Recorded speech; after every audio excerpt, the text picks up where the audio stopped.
Hey everyone, I'm Agent Lenny, the owner of Wonderflight Travel Agency. So, andito din si ma'am. Siya po yung isa sa na-scam sa dummy account ng Wonderflight Travel Agency. So, yun guys, ang first step namin is pumunta po kaming cybercrime and then ngayon nandito kami sa BPI. Tapos, itatanong natin kay ma'am kung ano pong ginawa niyang pagre-report dun sa dummy account ng Wonderflight Travel Agency. So, bakit nga ba ma'am nag-report na po kayo sa account ng Wonderflight Travel Agency?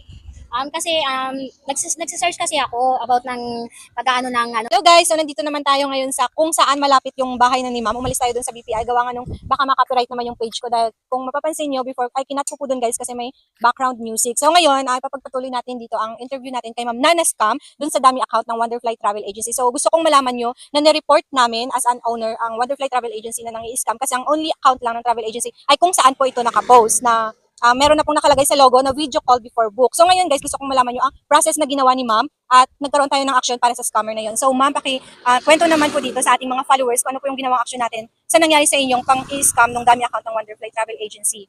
Bali kasi ganito yon, nagbubuk po ako ng ticket para po sa papa ko from Bacolod papunta po ng Manila. Ngayon nakita ko po yung page ni Wonderflight na kung saan po yung mga pwede pong mag-booking sa aeroplano. Ngayon, nung kinlik ko po yun, nag-message ako, meron naman pong nag-reply. Tapos, nung nag-reply siya, meron na po kami conversation. Tapos, yung inano nga po niya doon, yung pangalan na Lenny May Cledin, tapos may account number. Tapos, by step, in-instruct niya ako kung paano ako mag-transfer ng pera kasi para po sa booking.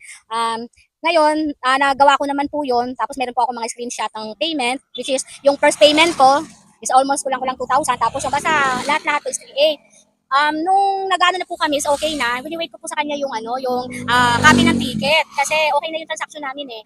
Ngayon, nung nag-message ako, nagulat na lang po ako. Yung last message ko na, ma'am, ano pong status?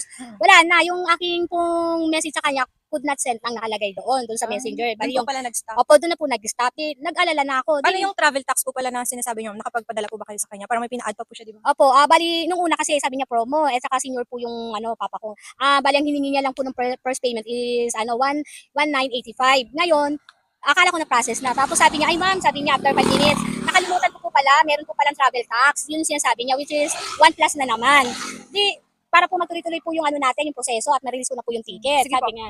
Bali ma'am, di ba, pumunta tayo ngayon sa cybercrime. Ikwento na din natin sa kanila kung paano nyo din po na-report kasi nga, gusto ko rin po, I mean, nauna na po ako mag-report nun sa cybercrime. Pero ang nire-request ng cybercrime po kasi is kailangan yung na-scam. Kaya po, inano ko si ma'am na mag-report po dapat siya sa cybercrime para po ma-shutdown sana yung Wonderflight Travel Agency. So, ikwento natin ma'am kung paano mo din po na-report yung Wonderflight Travel Agency na fake account. Bali po, pumunta po ako sa cybercrime. Tapos ngayon, ang requirements naman po na ito po yung binigay na Oo, papel. sige. Opo, para maano po yung kung sino po yung nasa yung account number na binigay. Tapos para maano po na-confirm yung natin 'di ba po sa BPI na hindi ko po account yung nandun. Pero hindi lang pwede maibigay ng BPI kung kaninong account gawa nga ng